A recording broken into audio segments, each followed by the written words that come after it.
let's look at molecular dipoles. And I've selected a few molecules to kind of examine. So let's start off with a clearly polar molecule, HF. So fluorine is very electronegative, and so it will pull electrons toward itself. And it has a dipole of 1.8 Dipoles. That's the unit that we measure dipoles in. Let's look at a CO2 next.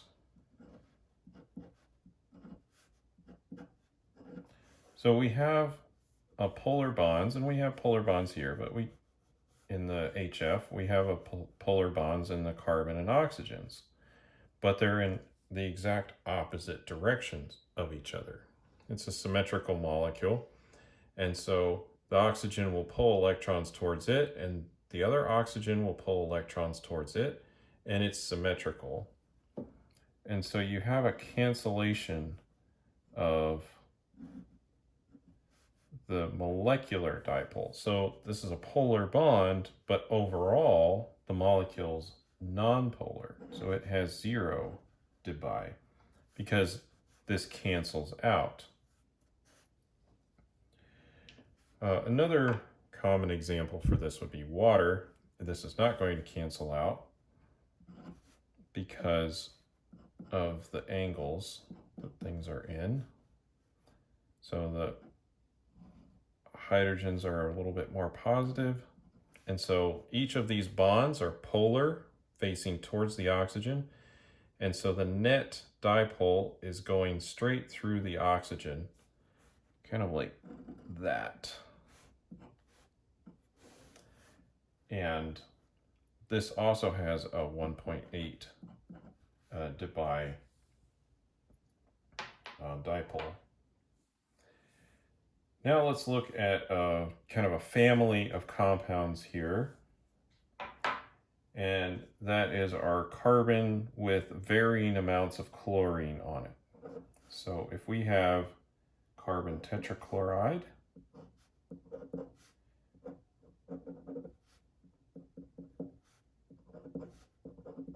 like so, all of the positions on a tetrahedron are the same. And so here's a model of that, and we have the chlorines here. Usually model kits like to have those in green or so.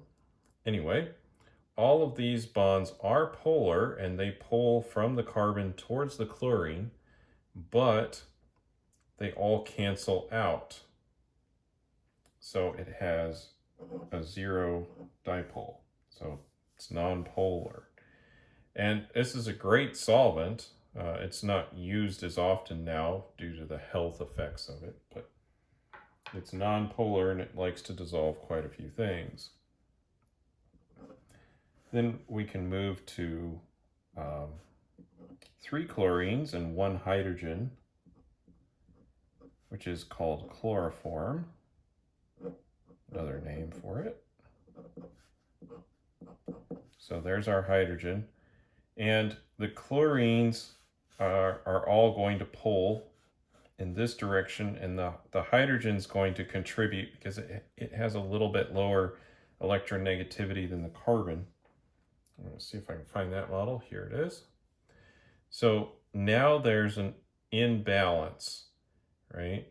This is not the same atom. It doesn't pull the same. So we can have a dipole that goes right through where the carbon hydrogen is. It would just kind of extend out from there.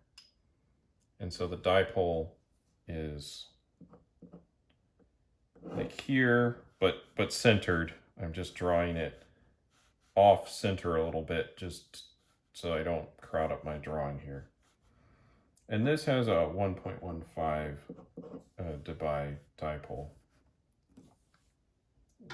Set that one aside. Now we have dichloromethane or methylene chloride. a couple of different ways to name this.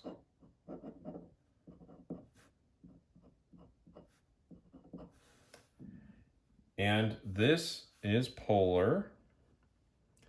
Again, we have the two hydrogens here, and they are going to feed electron density into the carbon, and the chlorines are going to pull both in this direction. So the net result is going to be a dipole right through here. So looking down into it or coming out this way, whichever you prefer.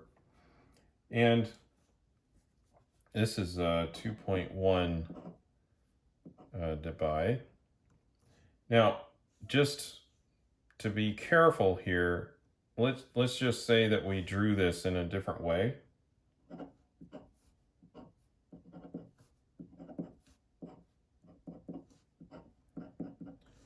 If we weren't careful and we just drew a quick Lewis structure of this, and it kind of looks like it should cancel out here, right? Because you know, you're kind of thinking of it as being flat, but it's not flat, and so you really do need to watch out for that. So just keep that in mind. Yes, we can draw Lewis structures like this, but it doesn't help us necessarily when we're drawing dipoles. All right, we've got one more where there's just one chlorine on and 3 hydrogens.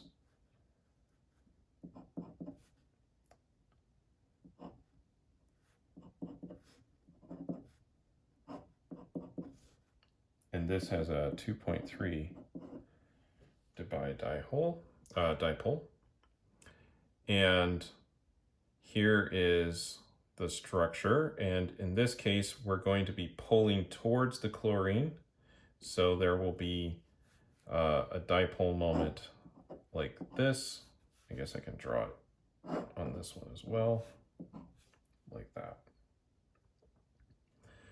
So that's some of these, especially with the tetrahedral geometry.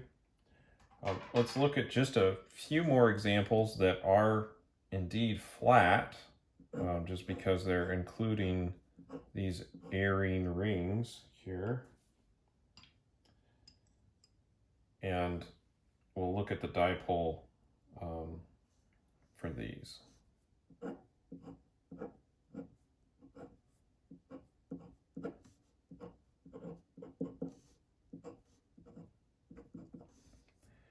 So we have this 1,4 position,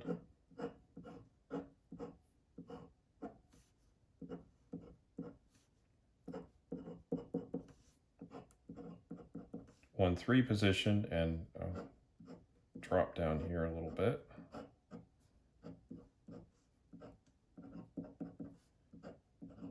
And then 1 2 position, right? So these are kind of the options for placing 2 alcohols on an arene ring. Now, this might look like it should be 0 dipole, but remember this, just like water, this is going to have a little bit of an angle to it, right? So this isn't completely flat. This part of the molecule is, but this part isn't. And so it does have a small dipole of 1.4. But now when we get into something where we can get a definite pulling in this direction, well, towards the oxygens, we get 2.07 dipole, significantly higher. And then when we get them even closer to each other, the dipole yet again increases to 2.62. So just kind of keep that in mind. If the molecule is, if this was actually completely flat, like if instead of the alcohols here, we had, say, chlorines, kind of like we had up here, then we would have a 0 dipole. But it's just because this group right here has a three-dimensional structure to it that it allows it to have a very small dipole. So perhaps I should have chosen the chlorine as the example instead of the alcohol, but anyway. So this was just a little bit about molecular dipoles, and this is important to consider when we're looking at molecular properties. And with that, we'll see you in the next video.